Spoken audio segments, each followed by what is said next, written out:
Okay, so welcome to the August 2024 Coast to Coast Prostate Cancer Support Group meeting. This portion of the meeting is recorded, but we will turn off the recording once we get into the Q&A just to protect everybody's privacy. We record the presentations so that we can upload them onto YouTube after for any patients who weren't able to make it to the meeting and would like to review.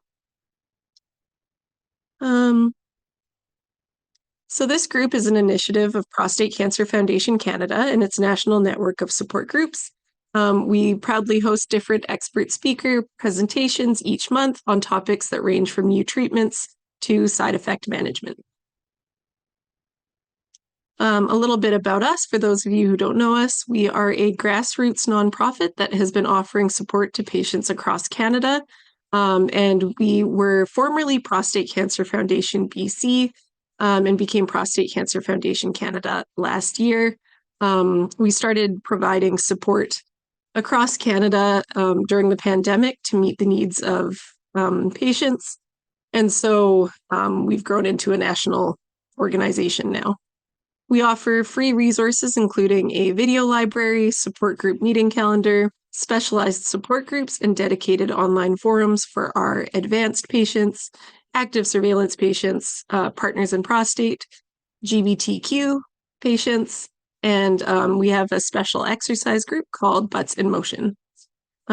We also have local support groups across Canada, free Reef Knot Kit information packages, one-on-one support, and monthly newsletters. All of these resources are available at prostatecanada.ca. So our agenda for today, I'm just going to go over the housekeeping and overview of our participation guidelines. We'll have a presentation from Dr. Sofie Tolmeijer and Dr. Edmond Kwan on the intersection between genomics and new therapies in advanced prostate cancer. We'll have a moderated Q&A with Drs. Tolmeijer and Kwan, and we will move into a support group roundtable discussion with any time that we have remaining. Due to the number of people participating, we kindly ask attendees to please use the raise your hand function, which is available on your bottom toolbar if you have a question. Anybody who clicks on the emoticon will show up on the top left area of my screen in order of when they raise their hand. So we'll call on you in that order. Alternatively, you can ask your questions or comments in the chat. We kindly ask that you please keep your mics muted during the presentation and when you're not contributing to the Q&A or discussion, to avoid any feedback or background noise. A quick privacy disclaimer: whatever happens in this group stays in this group. By attending this support group, you agree not to share another individual's experiences outside of this group, to not out another patient if you were to happen to see them outside of this group setting, and to not record this meeting in any way.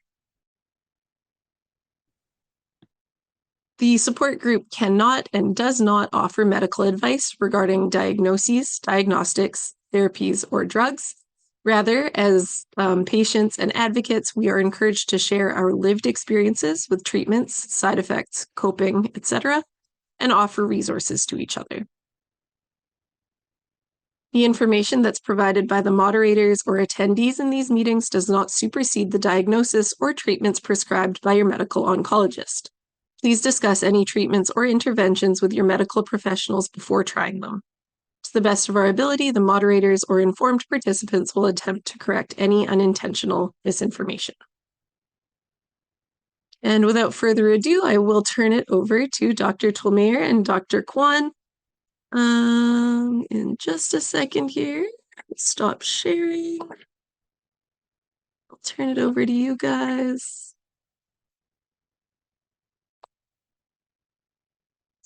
Okay. Great. Can you see those slides okay? Yes, that looks great. Thank you. Excellent. Well, everyone, might be, depending on where you are across Canada, it might be good morning or good afternoon. Thanks, Rochelle, for that introduction. And I'd like to thank all the audience for joining us today. Also, I'd like to thank Prostate Cancer Foundation for the invitation to actually present. Dr. Tolmeijer and I have been involved in sort of genomics and genomics research and patient care for the better part of 5 to 8 years. And hopefully over the next 30 minutes, we're going to share with you some of our perspectives of how we think genomics is really interweaving itself into how we look after patients. So as many of you know, that most men with prostate cancer are actually diagnosed with early stage disease. And that's where the cancer is confined to the prostate itself or some of the surrounding lymph nodes. And this is effectively essentially cured with either surgery or radiation therapy. It's can come in the form of a prostatectomy or radiation therapy. Some of you may even have had brachytherapy. But a small proportion will experience what we call relapse prostate cancer. And this is typically signified by a rising PSA or prostatic specific antigen. And we call this terminology biochemical recurrence. And in certain individuals, it may be possible even after they've had a prostatectomy or radiation therapy in the past, is that salvage radiation can be given depending on where the cancer has come back. That's what the rising PSA is. It can be significant for. However, sort of left untreated, what can happen with biochemical recurrence is that it can sort of progress to advanced prostate cancer. And advanced prostate cancer is sort of the main focus where a lot of the genomic research is now being geared towards. I think that will change over time and it will start to impact patients and men with early prostate cancer. But the focus today is mainly on advanced prostate cancer. And advanced prostate cancer has a number of different acronyms, but I think it really falls into advanced based on sort of one of two sort of main qualifiers. And the first is that the cancer may have spread to other parts of the body, and many of you will know this as terminology metastases. Or the other part that it can signify advanced prostate cancer is where hormonal therapy or anti-hormonal therapy, which is sort of the backbone of a lot of prostate cancer treatment, becomes less effective at controlling cancer growth. And we can call this sort of hormone resistance. So how do we treat advanced prostate cancer? And it really sort of falls into what we call systemic treatment. And some of you may have heard this terminology before, but systemic treatment is treatment that travels through the bloodstream to the entire system and can interfere with the growth of cancer cells. And what's really remarkable for advanced prostate cancer is that the number of treatments that are now available has really exploded in the last decade. There are different chemotherapy drugs, oral medications that really affect the growth of prostate cancer. But what I want to focus on today is these so-called targeted therapies. So in the red boxes, we see that a subset of these treatments, of these different systemic treatments, fall into the category of targeted therapies. And targeted therapies are treatments that are designed to block the growth of cancers by interfering with specific molecules, ideally that are present only in cancer cells. And these specific molecules ideally are absent in normal healthy cells. And I'll go into a little bit in the upcoming slides. So important before we discuss mutations and genetics is to understand that cancer is, after all, it's a bit of a cliche, but that cancer is a genetic disease. And often when I'm talking to my patients, I go, well, cancer cells are essentially just normal cells that have gone bad. And what I mean by that is that we all start off with sort of normal, healthy cells. And over time, these normal, healthy cells incur some sort of cell damage. And this is often due to environmental factors. So something that may be due to smoking, maybe due to UV radiation or different chemical exposure.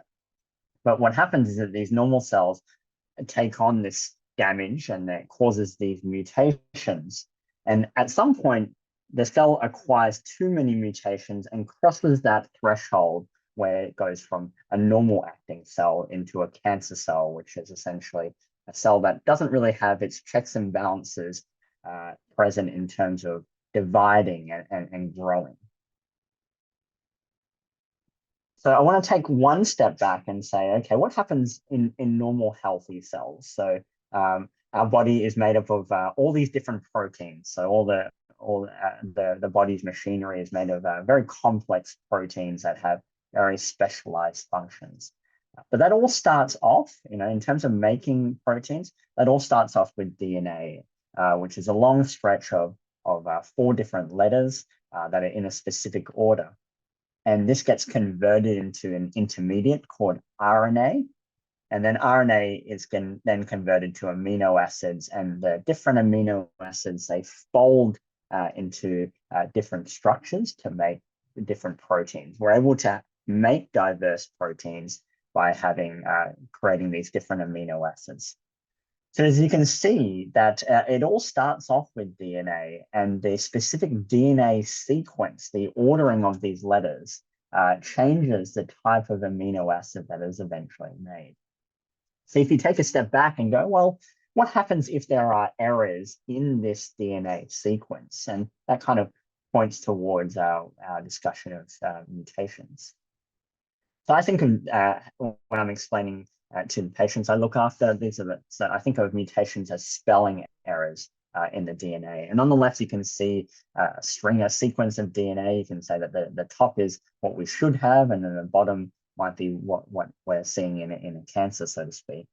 And we can see that an A has been converted to a G. And if you're sort of, many of you were, if you're reading sort of a book, you might find that it might be analogous to changing a particular letter, substituting a letter here. In this example, the A in reading has been swapped out for an E, and now it says, I often enjoy reading. We still kind of understand what that's going, but we do notice that there is a mistake in how the words are being spelt.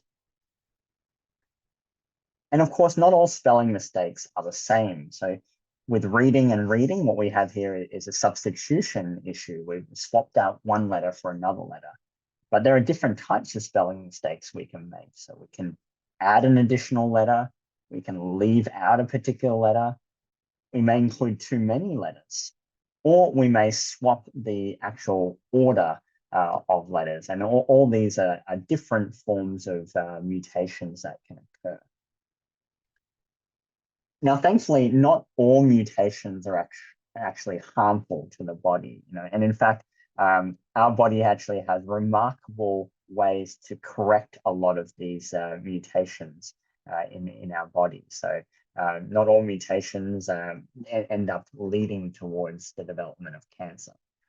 So when I say not all mutations are harmful, we can appreciate that the spelling of grey and grey can be in 2 different forms. And we know that they kind of mean the same thing. We mean that these are shades somewhere between white and black.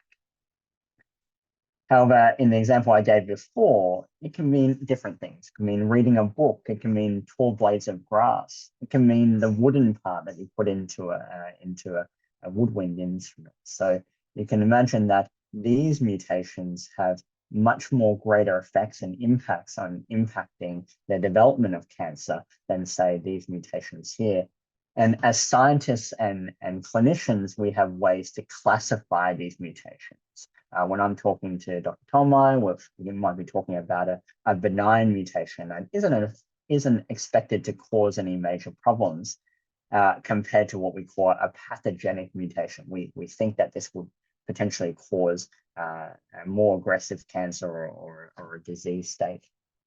And then there's something in between, what we sometimes don't know what the effect of a spelling error might be. And that's because our extent of our knowledge may not have extended that far. So we call these variants of unknown significance, or VUS, and I'll come back to that later on in the talk. I want to switch gears a little bit and talk about how these mutations are acquired. So there's sort of 2 main different ways that can occur. So one of these acquired mutations that occur after birth. So we have sort of 2 healthy parents, and then we have this particular gene which is highlighted here, and somewhere along the track we may develop a mutation in one of these genes. Now, often our genes, because we have 2 copies, the other unaffected copy, which doesn't have the mutation, can still make the proteins that we need.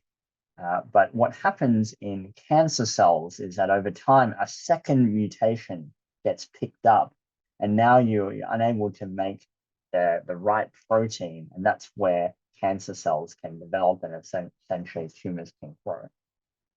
This is slightly different from what I call inherited mutations, or otherwise known as germline mutations. And this is an instance where one of our parents actually started off, was born with this mutation, and it's passed on to us at birth. And this is almost like sort of starting off in this situation, we only need one additional mutation to now have sort of affected both copies. So we can imagine that people who have germline mutations in specific genes that can predispose to cancer are at higher risk of developing cancer, because they only need one additional fit, so to speak, to convert to they're predisposed to development of cancer. So how do we test for these things? So when we're talking about acquired mutations or somatic mutations in your day-to-day care, what we do is we test the actual tumor tissue itself.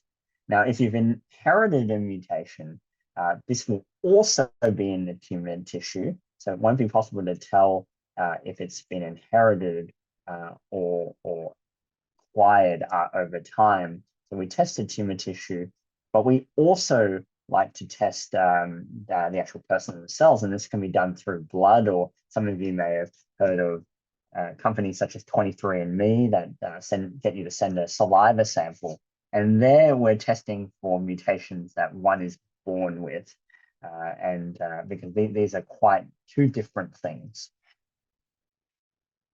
So why I want to finish off by sort of talking about the two main reasons why genomic testing matters and may matter to your care or the care of your loved ones.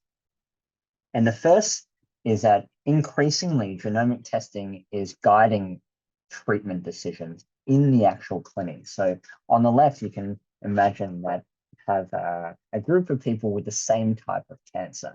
And by testing for these mutations, we find these particular targets, and we can pair these particular targets with new targeted therapies that aim to exploit this vulnerability. We're turning this, the mutation that may have predisposed to cancer, we're turning this into a vulnerability by using drugs to block it. And there's two sort of main examples that are already present in the care of men with advanced prostate cancer. One of these mutations in genes such as BRCA1 and 2, which are machinery. These are genes that are responsible for the machinery of repairing DNA that has been damaged. And we're able to use medications such as PARP inhibitors to stop this process and kill off cancer cells. The other sort of somewhat rarer mutation that we are now seeing and recognizing is important to care is these set of genes known as mismatch repair genes that are also responsible for repairing mutated DNA. In this situation, tumors that have this defect have very, very mutated DNA. And what this does is that it produces a host of different proteins, and we can now use immune therapies to target these proteins, and patients can sort of have control or shrinkage of their cancer for a very long time. And this slide is just to say that it's now affecting how we look after, increasingly we're recognizing that when men are diagnosed with advanced prostate cancer, we're now trying to break up.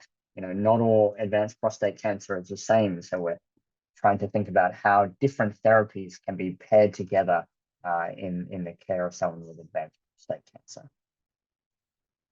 I want to finish off with germline testing. So I mentioned that the two main reasons why genomic testing matters. One is can impact treatment decisions, but this is the other way. So this is potential implications for your family.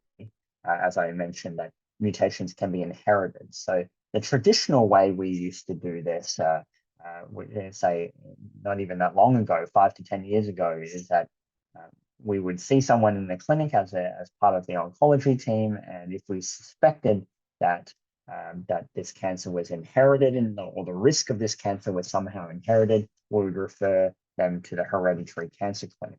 And this took a lot of time. You know, the hereditary cancer clinic sees a lot of patients, and they would initiate the testing. And if you recall from earlier in my talk, mutations are split up into benign, pathogenic, or variant of unknown significance. Now, we would follow up those with variant of unknown significance, but if we were convinced that a mutation could be disease-causing and it was inherited, this would set off what we call cascade testing. And cascade testing is essentially a way of testing other family members, whether it be sort of up the family tree or down the family tree or across the family tree, that may have inherited this particular mutation that you've also, that our patients have also inherited. However, this put a lot of strain on hereditary cancer clinics. And what we now do is that we kind of short circuit that a bit because we're now recognizing this stronger link. We now, as oncologists and oncology team members, we now initiate the germline testing ourselves. And if there is a need to be concerned, we then refer to the hereditary cancer clinic. And this is kind of rapidly sort of improved wait times across many different jurisdictions. This is my final slide before I hand over. So access to testing, just to summarize the last few slides, it's important to talk to your doctor about germline testing. These are the inherited mutations, and often a blood sample is sufficient to capture and have knowledge of these inherited mutations. And this is in contrast to tumor testing, where we're looking for alterations that are specifically in the cancer's DNA. And this typically requires tumor tissue. And I say typically, as this will be a nice segue into the second half of our talk, where things are changing over time. And this requires consent, usually in the clinic, to release a tissue sample. I won't go too much into the process of how testing is accessed. Maybe we can cover that in Q&A, and I can share the British Columbia experience. But the process does differ by province. So I want to sort of hand over to Dr. Tolmeijer, who's really been working at the cutting edge of trying to find different ways to characterize these mutations and informing how I look after patients in the clinic. So she's been working on some very exciting some research that I'll just unshare so that she can share across. Yes, thank you for the introduction. I will share the slides. So I hope you are all able to see them. So indeed, I want to touch a little bit upon how does this testing work, and are there any novel innovations that we can do with this testing? So like Dr. Kwan mentioned, traditionally the genomic testing, so the testing of the mutations in the DNA, is done by looking into your tissue. So what you can see here is the bladder, and we can see the prostate, and I visualized here some of the cancer cells that are in the prostate. So then we can take a biopsy. So we go into with a little needle, we take out some of those cells, and then we look into those cells. What kind of mutations are there in these cells, and can they be informative for us? So this is again the testing of acquired mutations, so specific to the cancer. But what is very interesting is that all our organs are actually connected to vessels in order to give them oxygen and nutrients.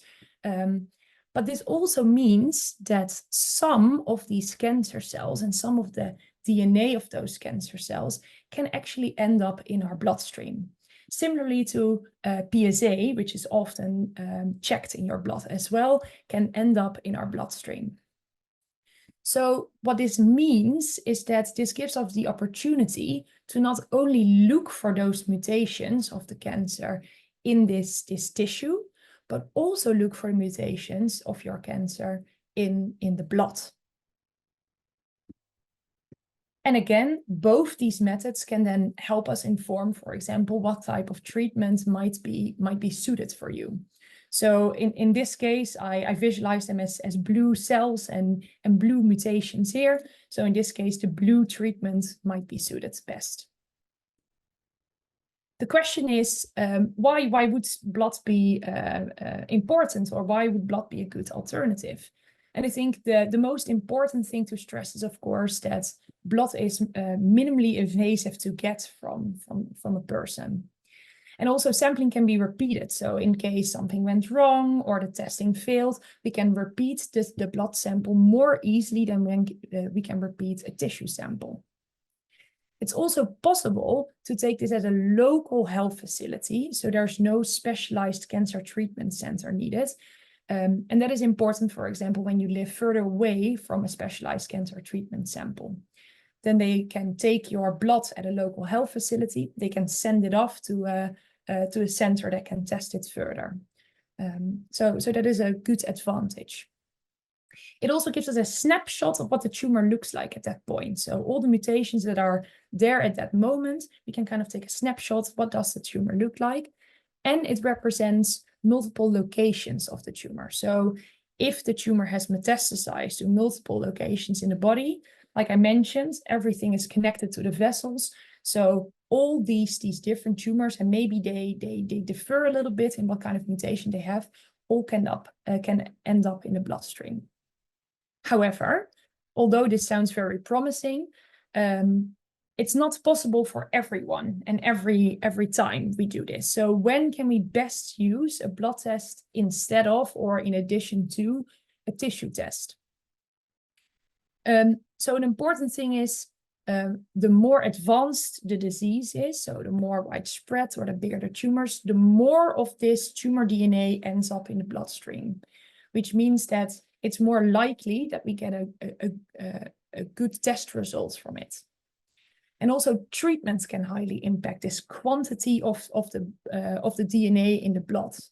So therefore we have the highest success rates for having a blood test instead of a tissue test when the disease is metastasized. So we have disease at multiple locations in the body, and before we start a new treatment. So the treatment is not impacted yet. So how is this now used, and is this now already used? And I think one of the important things where we can use this for now is in clinical trials. And as you might know, clinical trials are very important for testing which treatments are suitable for patients, which treatments work best.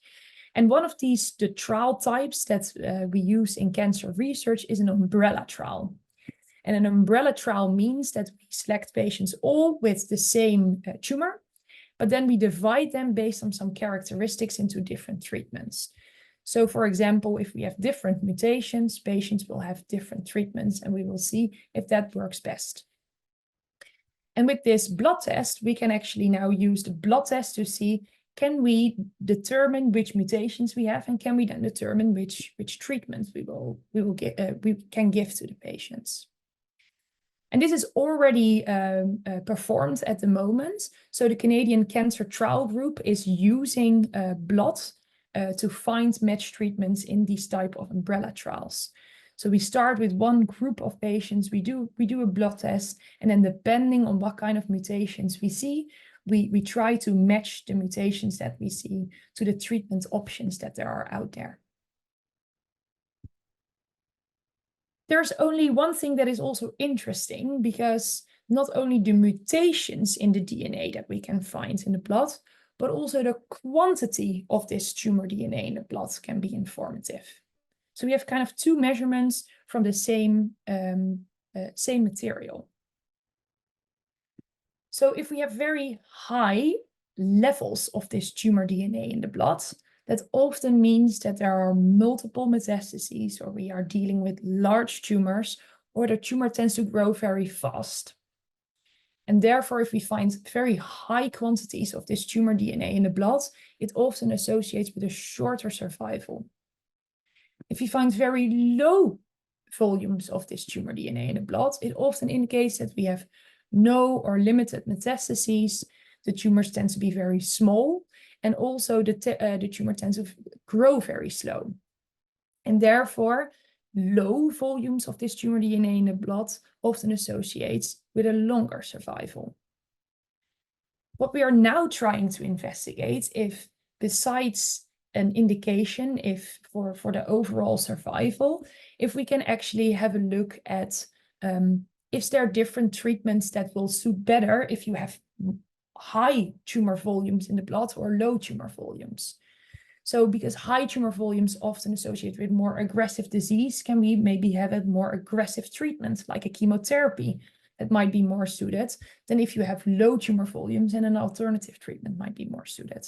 So again, trying to refine a little bit what fits best for who. Additionally to an initial quantity that we have in the blood, we can also look at the changes that this quantity has in the blood when we start treatment. So assume we start with these 3 pieces of DNA from the tumor in the blood, and then we start treatment, and then we see that they all disappear at a certain point. That often means that we have a very good response and the treatment is very effective. On the other hand, when we see that there's more and more of this tumor DNA coming into the blood despite the treatment that we give, this often means that the tumor keeps growing despite of the treatment, and the treatment is not effective. And what is interesting is that our first results in studying this indicate that we might be able to see these changes earlier in the blood for this tumor DNA than we see it, for example, for PSA, or that we see it on scans, which often take 3 to 6 months to have reliable readouts. So that means that if this works, we can enable earlier changes to the treatment. So for example, stopping an ineffective treatment earlier and exploring our other options. But I do want to stress that this is still ongoing research, and there's still things that we're ironing out before we can bring this into the clinic. So one thing is that we see sometimes a mixed response, and that we see new mutations in the blood. So what does it mean for a patient? Or if we don't see full clearance of all the DNA molecules, but also not really an increase, what does that mean for our treatment? Is it working? Does it need some more time maybe? So we're still ironing out these details before we can make it available into the clinic. A final thing I want to touch about when we look into the quantity of this DNA in the blood is, can we use it to detect kind of residual disease, so little bits that are not visible anymore with the eye, for example. And I want to do this with an example of a study in colorectal cancer. So this is not prostate cancer, but this is colorectal cancer. And in this study, patients were having surgery, and the surgery seemed successful. And on the scans, we did not see any tumor anymore, but we know that relapses can occur in these patients. So standard management normally decides based on clinical features, but also based on pathology. So that is looking at the tumor under a microscope, if additional treatments would be necessary. And now in this study, they want to compare this standard measurement of who gets an extra treatment, who does not get an extra treatment, to what if we let blood decide who gets an extra treatment. So only patients who had still some of this tumor DNA in the blood after the surgery would get additional treatment, while all the ones that had no tumor DNA in the blood anymore would just have a wait and see period.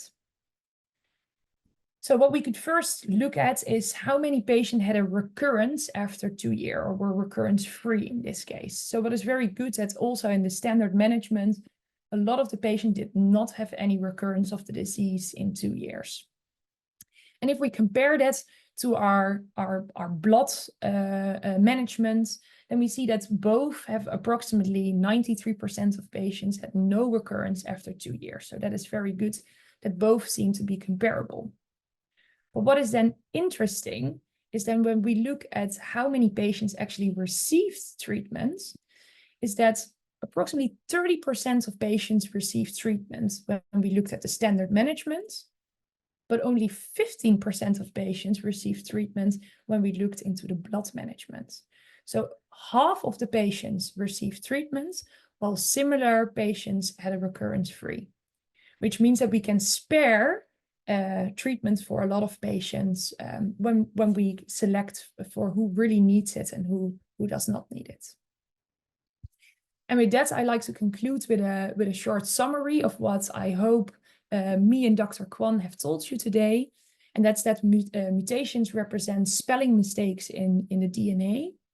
And these mutations can be inherited, so in all cells of our body, or they are acquired, so only in the cancer cells. Mutations can be informative for choosing treatment options, but also for assessing the risk of cancer in the family. And acquired mutations, so mutations only in the cancer cells, they can be detected via tumor tissue. And in some cases, so not for all, but in some cases, we can also use tumor DNA from the blood.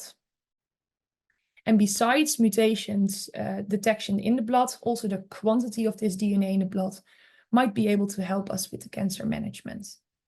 And with that, I would like to acknowledge the laboratory where me and Dr. Kwan work for, but mainly you for your attention today, and also all the patients and families involved in enabling us to do this research and help improve cancer management for prostate cancer patients. And then I would be happy to, and we both would be happy to answer questions. I think we still have 30 minutes or so before we both need to leave. So I would love to open the floor for questions.